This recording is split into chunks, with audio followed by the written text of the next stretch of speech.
அருந்ததியின் மீது என்ன உணவு பண்ணும்? விடுதலை சிறுத்தைகள் கட்சிக்கு திருமாவளவன் அவர்களுக்கு அருந்ததியின் மீது என்ன உணவு பண்ணும்?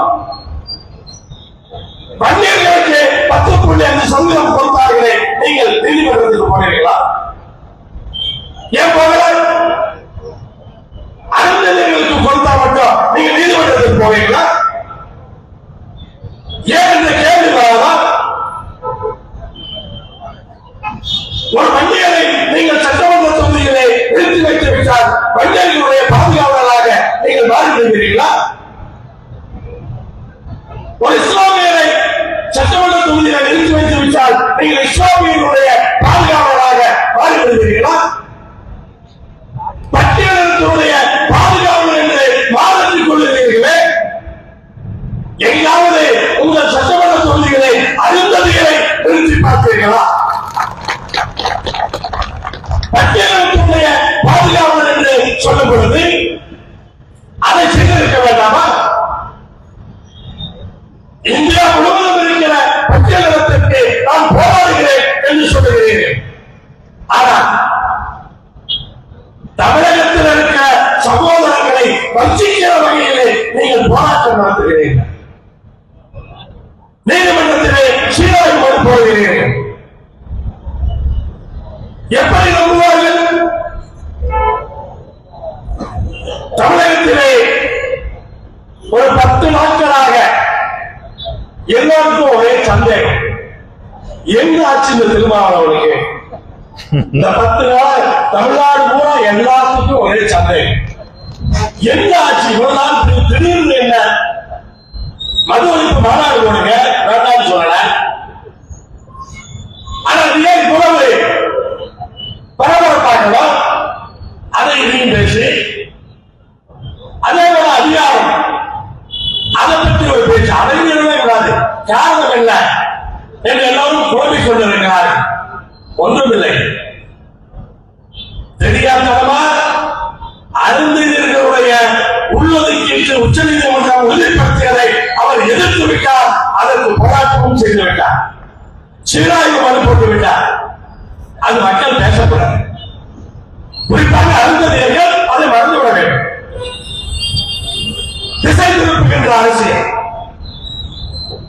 ஒரு வார காலமாக அதை யாராவது பேசினார்களா? இன்றைக்கு நாம் கூட்டம் கொண்டு பேசுகிறோம். ஆனால் சமூக வலைதளங்களிலே அது பேசப்பட்டதா? எவ்வளவு பெரிய விஷயம்! அதை மறைப்பதற்காக, திசை திருப்புவதற்காக இந்த விஷயம். அப்படி எல்லோரையும் எப்போதுமே ஏமாற்றிக் கொண்டிருக்க முடியாது. இன்னும் அன்புமணி சொல்றாரு, அவங்க ஜாதி தான் அதிகமா குடிக்கிறாங்க. இவரு சொல்றாரு, இவங்க ஜாதி தான் அதிகமா குடிக்கிறாங்க. கொச்சைப்படுத்தலாமா? அமைச்சர் முத்துசாமி அவர்கள் யாரோ ஒரு பகுதியினர் குடிக்கிறார்கள் என்று சொன்ன பொழுது சமூக வலைதளத்திலே அவருக்கு எதிராக எவ்வளவு கிளம்பியது. ஆனால் 2 பேரும் ஜாதி முழுவதுமே குடிக்கிறார்கள் என்று பொதுவெளியில பேசுகிறார்கள். அப்ப அந்த ஜாதிகளை கொச்சைப்படுத்துவது இல்லையா? இப்ப மாநில சுயாட்சிக்கு எதிராக அவர் பேச ஆரம்பித்து விட்டார். உச்ச நீதிமன்ற தீர்ப்பிலே உள்ளொதுக்கீட்டை உறுதி செய்தது மட்டுமல்ல, ஒரு முக்கியமான விஷயத்தை பார்க்க வேண்டும்.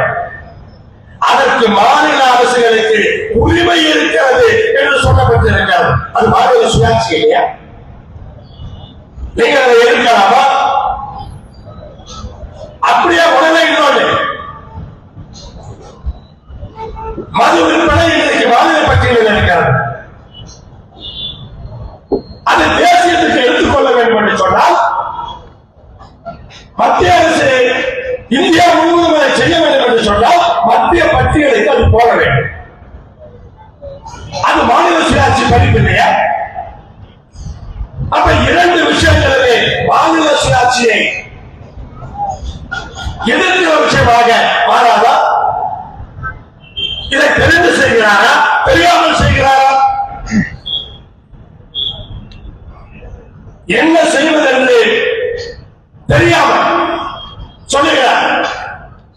காவிரி பிரச்சனைக்கு எல்லா கட்சிகளும் வரவில்லையா? ஈழத்தமிழர் பிரச்சனைக்கு எல்லா கட்சிகளும் வரவில்லையா? மது சம்பந்தப்பட்ட பிரச்சனை அப்படிப்பட்ட பிரச்சனையா? அதோடு ஒப்பிட்டு சொல்லிவிட்டு எதையாவது சமாளிப்பதற்காக இன்றைக்கு அதை செய்து கொண்டிருக்கிறார். ஆனால் இன்றைக்கு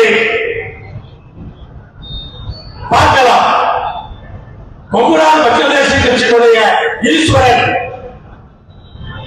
இந்த வேலையில் ஏறி அருந்ததியருக்கு ஆதரவாக பேசுகிறார் என்று சொல்லலாம். நான் கேட்கிறேன், கொங்கு நாட்டுக்காக கட்சி நடத்துகிறவர்களா?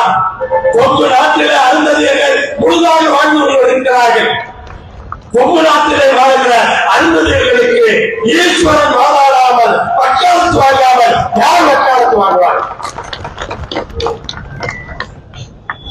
ஆனால் இன்றைக்கு நீங்கள் எங்கே போனாலும் சரி, அருந்ததியர்களுடைய அந்த உள்ளொதுக்கீடு அதிகப்படுத்த வேண்டுமே தவிர இதில் எந்த விதமான பிரச்சனையும் செய்துவிட முடியாது. அருந்ததியர்களுக்காக உங்களை தவிர அத்தனை பேரும் ஆதரவாக இருக்கிறோம். தமிழ்நாடு முழுவதும் ஆதரவாக இருக்கிறோம். அப்படி இருக்கும் பொழுது என்ன செய்ய முடியும்? எந்த ஜாதியாக இருந்தாலும் முன்னேறியவர்கள் முன்னேறிக்கொண்டே இருக்கிறார்கள். முன்னேற முடியாமல் கிராமத்தில் இருக்கிறவர்கள் அப்படியே இருக்கிறார்கள். அப்ப அதற்கான ஒரு வழிவகையை நாம் பேச வேண்டாமா? அன்பு சொல்ல ராமகிருஷ்ணன் அவர்களிடத்திலே நான் கேட்பது, இதை கொஞ்சம் ஆலோசியுங்க. முன்னேறுகிறோம் என்று சொன்னால் ஒவ்வொரு ஜாதியிலும் இருக்கிற அந்தத்தில் இருப்பவர்கள் முன்னேற வேண்டும். ஒரு ஜாதியிலே ஒரு சிலர் மட்டும் முன்னேறி கொண்டிருந்தால் மொத்த ஜாதியும் முன்னேறுவதாக அர்த்தமல்ல. அதற்கு ஏதாவது ஒரு சிஸ்டம் வேண்டும். அடிமட்டத்தில் இருக்கிறவர்கள் முன்னேறியாக வேண்டும். அதற்கான முழக்கங்களை எழுப்ப வேண்டிய அந்த அவசியம் இருக்கிறது. அதை எப்படி செய்ய வேண்டும் என்பதை யோசித்து செய்ய வேண்டும்.